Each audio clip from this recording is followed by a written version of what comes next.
War wasn't just thunder anymore, it was memory and metal grinding against each other, screaming into the smoke-choked sky. The ground quaked beneath Jon Silas' boots, not just from the tremors of plasma fire or the distant churn of war engines, but from something older, something that refused to stay buried. The air was thick with the scent of scorched alloy and shattered futures, and still, he stood heart-pounding, not from fear, but from recognition. Behind broken barriers, the last of Outpost 7 crumbled. Overhead, drones shrieked in their death spirals, while alien shadows darted through flame and ruin. They were called the Falary, were born, swift, and engineered to be merciless. But Jon had seen them before. He had survived them. More than that, he had touched something they weren't supposed to have: vulnerability. Years ago, during the fall of Helen Ridge, he had made a choice no soldier was trained for. He stayed behind when the order was to retreat. He had found one of them wounded, whimpering, not a weapon but a child. He bandaged her. He didn't know why. Not strategy, not mission. Something in him simply refused to walk past suffering, even if it came from the enemy. He never told anyone. Assumed she died. Assumed she forgot. But the smoke rising now, this battlefield was rewriting that assumption in fire. A pulse blast cracked nearby, hurling him to the ground. Grit clawed at his face as he rolled behind another crumbling wall. Static crackled in his ear. Voices blurred. Orders dissolved into chaos. He rose, not to fight, not to flee. He stood because something within him demanded it. Then, across the smoke, she appeared. Not just another warrior, no, she moved like memory, fluid and impossible. Her armor shimmered with bands of silver, etched with symbols older than war. Her helmet was broken at the edge, and through the cracked visor, her eyes glowed softly, not with rage, but with recognition. The noise fell silent. Time itself paused. She raised her weapon, stilled, tilted her head. Her gaze cut through the smoke and flame and found him. Her lips moved. She whispered his name. Not the one stitched onto his uniform. The name he was given before he was a soldier. The name that carried warmth and family and everything the battlefield had tried to burn away. She spoke it like it had never left her lips. Like she had held it through every battle, every reprogramming. A name spoken, not as identification, but as remembrance. Jon froze. Everything in him screamed to move, to duck, to fire. But he couldn't, because that whisper shattered every illusion. She remembered, and in her hesitation, in the way her fingers trembled around the weapon, she didn't fire. He saw something else, something not even the war machines could fabricate. She trusted him. He raised his hand slowly, not as a threat, as a surrender to something beyond protocol. His voice barely cut through the static. She stopped, he said, more to himself than command. She knows me. More Falary warriors appeared behind her, weapons raised, shouting in a language Jon couldn't understand but fully grasped. Surrender or be erased. But she didn't move, not toward him, not away. She remained, caught between a voice long gone, and a war that demanded she forget. And Jon knew then, he was no longer just a man on the battlefield. He was something more dangerous. He was a question, and she was the answer, trying not to disappear. The battlefield roared, but within that moment, Jon heard only her voice. Soft, cracked, familiar. It rose like a forgotten echo, something buried beneath years of orders, missions, and blood. She hadn't fired, she hadn't fled, and yet, around them, the world refused to pause. Falary soldiers moved fast, their discipline sharp and cruel. One of them barked a command, a warning, not just to her, but to every thread of mercy left in her being. She turned slightly, torn between instinct and memory. Her eyes never left Jon. Her grip tightened. A message passed between them without sound. This can't last. He remembered that night. Helen Ridge, a ruin painted in fire, her body small beneath debris, bleeding and terrified. He had wrapped cloth around her side as she hissed in pain and fear, not because she was a mission, but because she was hurt. Because in that instant, she was no different from any other child who didn't choose the war that built her. Now, years later, he saw the same eyes looking back at him, wiser, older, armored, but still echoing that first question: why? A plasma bolt screamed past, snapping the thread. He dove for cover as another squad opened fire. The moment collapsed. The truce they never declared shattered. Yet, through the storm, she didn't shoot. She lingered. One final glance. One flicker of something ancient between them. Then she vanished into smoke, Jon crouched behind twisted metal, breath catching in his throat. She could have ended him. She didn't. Why? Later, when the fires dimmed and the survivors crawled from the wreckage, Jon walked the battlefield, not searching for victory, searching for her. He found only scorch marks, fragments of armor, and one impossible thing, a piece of cloth. His cloth, the very one he'd used to stop her bleeding all those years ago, now wrapped carefully around an alien medallion and placed gently on the ground. A message. Not written, not spoken. Remember. He picked it up, feeling the weight of it past, present, and something else. The war wasn't the same anymore. He wasn't the same. He had just become the center of something bigger, something ancient and quietly waiting to be seen. That night, he sat alone near the crater's edge. The medallion lay in his hand, its sharp angles glowing faintly in the dying light. He turned it slowly. Symbols lined its surface, foreign, elegant, except for one, a circle with a line. Human. The old Earth mark for shelter, a signal used by medics during the Helen Ridge evacuation. She had kept it. She had remembered not just his face. She remembered who he was, what he chose. Behind him, Commander Naomi Dre's voice cut through the quiet. She never liked silence, never trusted symbols. You were gone for hours, she said. Now you're sitting there holding a Falary relic. You want to explain that? Jon didn't look at her. She gave it to me. Naomi's eyes narrowed. She, the one who stopped? You think she's different? She remembered, Jon said. She remembered me. They don't remember, Naomi snapped. They're engineered. Their function. Jon stood, slowly, placing the wrapped medallion in her hand. Then explain that, he said. Explain why it bears our mark. Why she spared me when she didn't have to. Naomi stared at the symbol. Her skepticism began to falter. Her silence grew long. What if they've been studying us? She murmured. Jon shook his head. What if she's warning us? Naomi exhaled, slow and cautious. We'll run scans. Quietly. She paused, then added, be careful what you remember, Silas. The past can be a trap. Jon didn't answer, because deep inside, he knew something else. The past wasn't a trap. It was a signal, and someone out there had heard it. Days passed, but the war inside Jon only deepened. The outpost was reinforced. New scouts, new tech, new questions whispered through the ranks. But none of them looked at him the way she had. None of them spoke his name like it mattered. He couldn't sleep. He'd lie awake hearing her voice cut through smoke and steel, not with threat, but with memory. The battlefield had echoed with fire. Her whisper had echoed with truth. Then one night along the perimeter, while patrol drones buzzed overhead, he found it. Another message, etched into the metal wall, nearly invisible in the moonless dark, was a symbol. Falary script, fresh, alive with intention. He scanned it with his wristband, and the words unfolded in human text. You are not forgotten. Come to the place where you first showed kindness. His heart stilled. Helen Ridge, no man's land now, swallowed by enemy territory. No patrol returned. From there, no soldier dared wander near it. But Jon knew what the message meant. It wasn't a trap. It wasn't bait. It was an invitation. From her. Something waited out there, not vengeance. Not battle. Truth. The kind that rewrites maps and orders.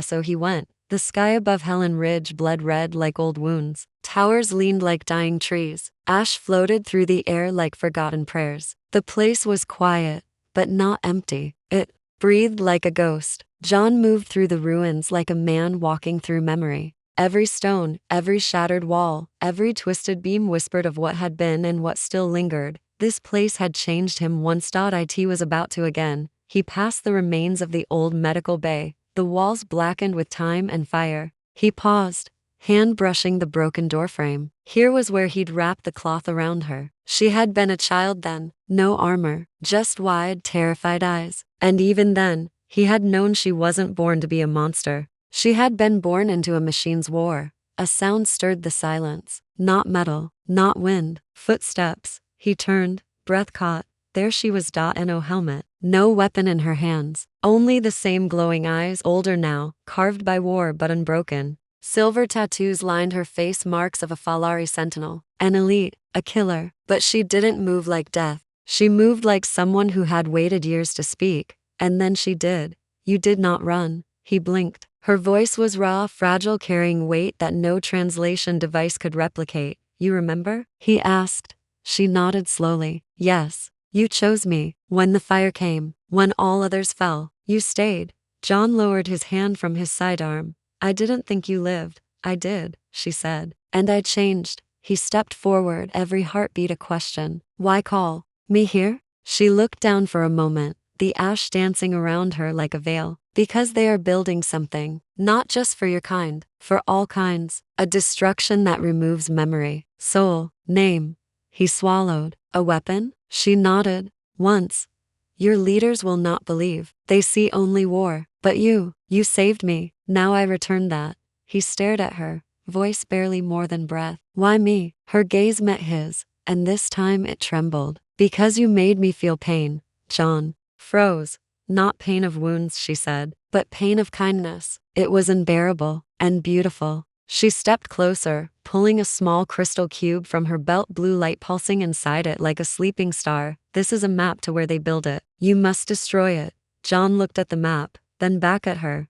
I can't go alone. You won't, she said. I go with you. And in that fragile, impossible moment, surrounded by the dead ruins of war, trust bloomed between a human and a Falary, not forged by treaty, but by mercy remembered. They moved together through the broken lands, two silhouettes gliding beneath a sky too bruised to heal. The ruins watched them, wind brushing across shattered spires like the breath of things long dead. She walked beside him now, not ahead, not behind, not as a weapon, not even as an ally, as something newer, rawer. Her name was Kellith. She said it softly, like it was a secret she had never shared with another. Jon had repeated it to himself in silence ever since. Kellith. It didn't feel like an enemy's name. It felt like the first word of a forgotten language.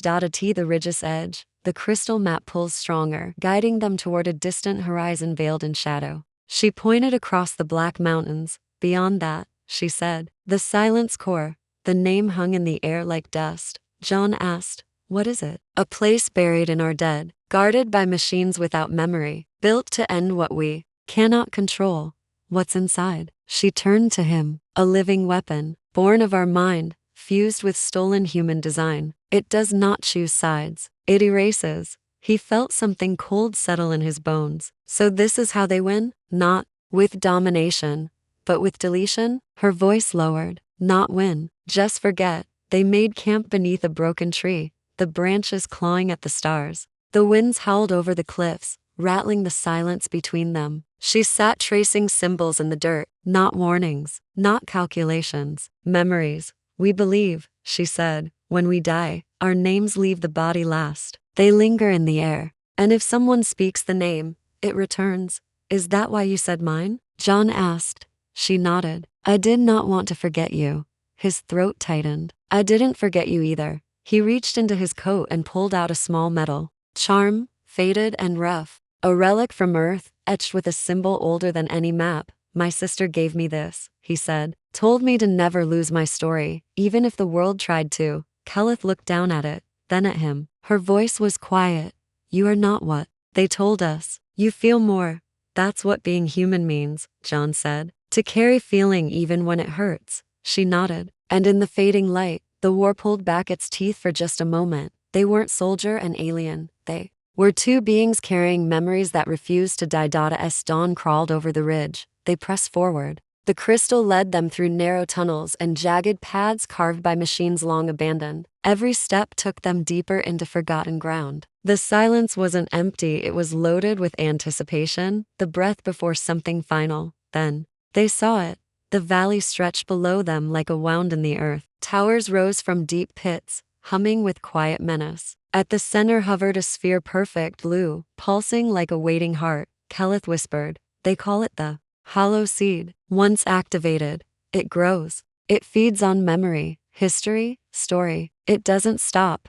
Jon stared at it, the weight of its purpose pressing down on his chest. This wasn't war. This wasn't strategy. This was erasure. Total, absolute, eternal. He looked at Kellith. Then, we go in, he said. She didn't hesitate. We go in together. Nightfall cloaked their descent. The cliffside offered no cover, only narrow cracks and the low whisper of wind. Below, machines patrolled like blind sentinels alert to movement, deaf to meaning. The hollow seed pulsed in the center, calm and terrible, its rhythm like breath from a sleeping god. Jon and Kellith moved like shadows through the dust. Every step near the core made the air feel thinner, tighter, as if thought itself weighed more. The machines didn't see them. They saw patterns, temperature, motion, not intention, not story, not yet. The closer they came, the more alien everything felt. No signs, no language, no art, just lines, angles, function stripped of memory. A place that had already forgotten why it existed. The final ridge, Kellith pointed to a tower rooted deep in the earth, metal veins curling down like skeletal fingers. The control gate, she whispered. If we step through, it will sense us. Jon looked at her. Then we give it what it's not prepared for. She tilted her head. What is that? He answered without hesitation. A story. They sprinted. The wind screamed. Machines blinked to life. Red eyes, sharp limbs. Energy bursts carved through the dark, slicing air and stone alike. Jon ducked low, rolled, returned fire in wide arcs. Kellith moved beside him, a dancer made of fury and grace, faster than instinct, and yet always near. She didn't leave him behind. Not this time. They reached the gate. Jon slammed his wristband against the panel. Sparks screamed. Kellith pressed her hand against a hidden seal, her fingers glowing with etched light. The door opened. They ran. The corridor inside didn't flicker. It pulsed, like it breathed, a steady rhythm like thought. The walls were smooth, untouched by time. It felt like entering something alive, something that didn't dream, only erased. At the bottom lay the chamber, and at its center, the hollow seed. It floated in a cocoon of magnetic rings, its surface shimmering like water, but with no reflection. Cables rose from it, disappearing into the darkness above. It pulsed slowly, a silent threat. Jon froze. He didn't just see it, he heard it. Not a voice, not speech. Echoes, whispered things unraveling, laughter fading, cries swallowed, names disintegrating, human and alien, children and warriors. The hollow seed devoured stories. Kellith stumbled, hand to her head. It's pulling from us, she said. It learns through memory, then deletes. Jon stepped forward, his hand pressing the old charm against his chest. He knew now that weapons wouldn't stop this thing. You couldn't shoot truth into a machine built to forget. We don't fight it with force, he said. Then how? We give it something it can't process without breaking. He stepped closer. The one thing that turns memory into meaning, emotion. He felt it rise in him like a tide. Grief, joy, fear, love. He remembered her eyes under rubble, the way her voice shook when she said his name, his sister's charm worn with time, the sound of rain before deployment, the laughter he hadn't heard since childhood. Kellith stood beside him now, her hand trembling. If we do this, she whispered, we may lose everything, or we help the galaxy remember, he said. Together, they reached out. Their hands touched the hollow seed, and light devoured them. The chamber dissolved, not with heat, not with violence, but with memory. Flashes tore through Jon's mind, not visions, but lives. The smell of his mother's cooking, the way his father used to hum without rhythm, his sister's laughter during storms, the feel of grass under his boots, the day he left Earth. Then Kellith, her eyes wide with wonder,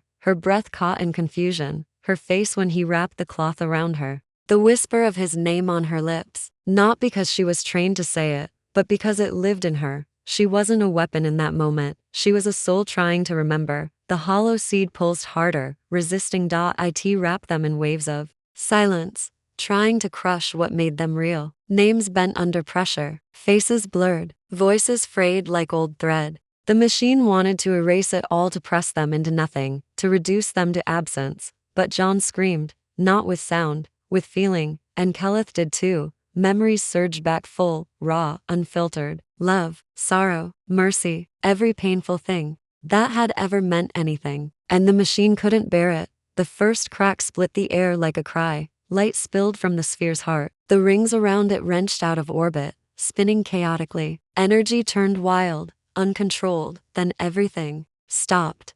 Jon hit the ground hard. Air punched from his lungs. His chest burned. For a moment, he wasn't sure he was alive, until he heard breathing, not his. He turned, eyes stinging, vision swimming in dust and light. Kellith, she lay beside him, still, pale, her armor cracked and smeared with ash. But then she stirred, a slow flutter of breath. Her eyes opened, She looked at him, weak but smiling. We broke it, she whispered. Jon nodded, barely able to speak. We remembered.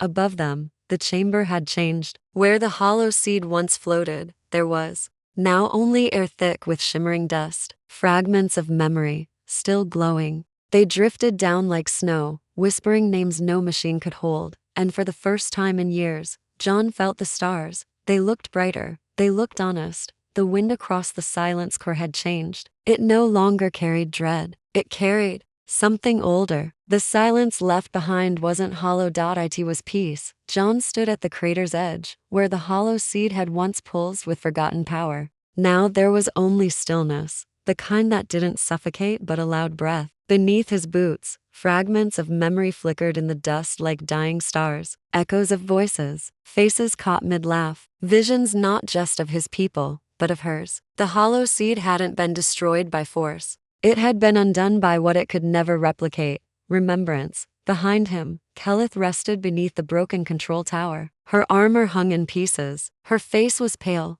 but her eyes, they still glowed. They followed him gently, as if unsure whether this was dream or truth. You should rest, she said softly. Jon glanced down at a shimmering shard in the dirt, a sliver of memory still alive, flickering like breath. He crouched, brushing it gently, and it pulsed, revealing a vision: a child laughing in a green field, arms thrown around a father's neck. Kellith saw it too. Her voice was low, almost reverent. This is what they feared. What? Jon asked. She looked at him, not like a soldier, not like a stranger, but like someone who understood the weight of the answer. Connection, she said. To feel is to remember. To remember is to become something new. He sat beside her, shoulder to shoulder. No armor between them now, no battlefield. Just two survivors among fragments of what had once been nearly lost. And now, he asked. Her eyes met his. Now, we are something they cannot control. News spread slowly. It always did in wartime, when truth had to fight through noise.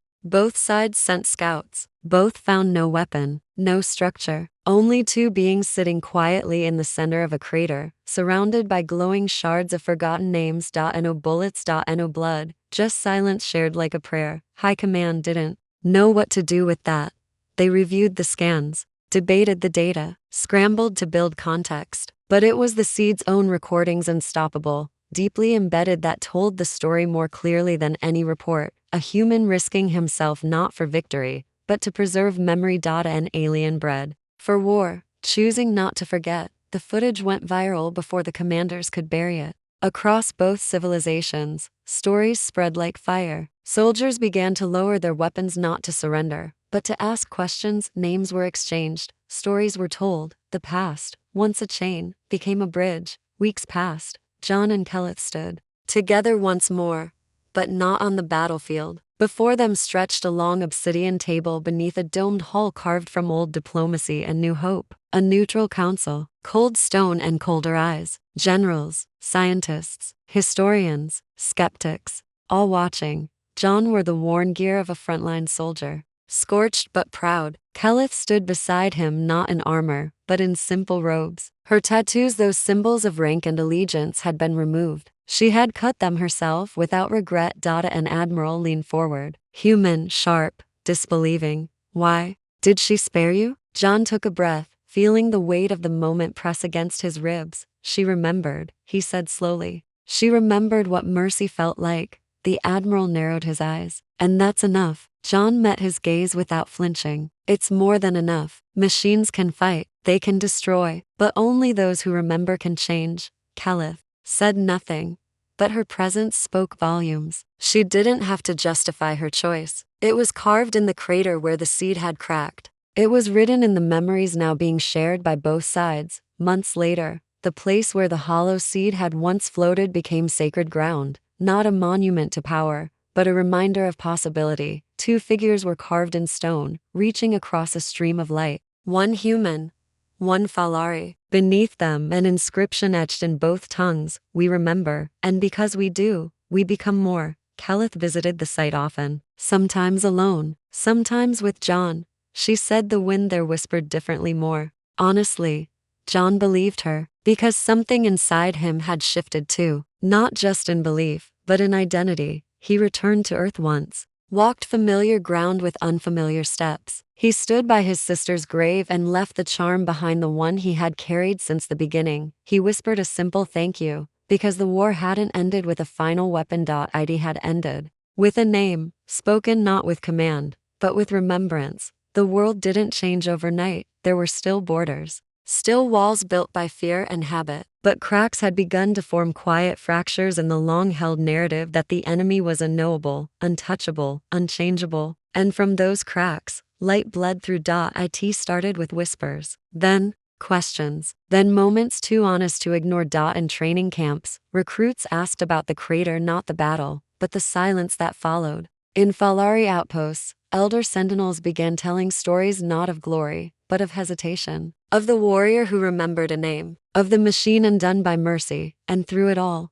Jon and Kellith remained, not symbols, but reminders, living proof. That remembrance was not weakness. That emotion was not chaos, but clarity. That feeling didn't make you a liability, it made you real. One day, Jon found Kellith standing before the monument again, her hand resting gently on the carved version of herself. She didn't say a word for a long time. When she finally did, it was barely audible. I sometimes wonder what would have happened if I had fired. Jon didn't look away from the stone. You didn't. That's what matters. But why didn't I? She asked. I was trained not to feel. Maybe you weren't trained enough, he said with a soft smile. Or maybe you were already more than they expected. She looked at him, her eyes searching for something even she couldn't name. Does it ever go away? That moment, when you made a choice and everything changed. Jon shook his head. No, and it shouldn't. Because that moment was the beginning of everything after. Kellith touched the monument one last time. We remembered, she said. Jon nodded. And because we did, the future remembers us. Years later, the monument still stood untouched by time, unclaimed by any flag. It was not a place of mourning, but of reflection. Pilgrims came, not to worship, but to understand. Soldiers, scholars, children, some human, some Falary, and others from far beyond. They came for one reason. To remember, because memory, once shared, becomes something more than individual pain. It becomes legacy. Kellith would often sit beneath the base of the statue, her back to the stone, eyes watching the wind carry dust across the scarred earth. She rarely spoke in those moments. There was nothing more to say. She had already said the one thing that mattered. In the one moment where it could never be forgotten, she had whispered his name, not as an enemy, but as someone who stayed. And Jon, he never stopped carrying that whisper. Even when the battles faded into treaties, and the uniforms became less rigid, and the fear less sharp, he held onto it. Because in the end, war had not changed him. Mercy had. He once believed the stars would only remember blood. But he was wrong. The stars remembered stories. And now, when children looked up at those same stars and asked about the war, they didn't just hear of tactics and casualties. They heard of a soldier who chose to help, of a girl who chose not to forget, of a weapon that was broken not by force, but by kindness returned, and of a galaxy that learned the simplest truth, that remembering each other is how we begin to become more than we were, and that sometimes all it takes is a name whispered through the smoke.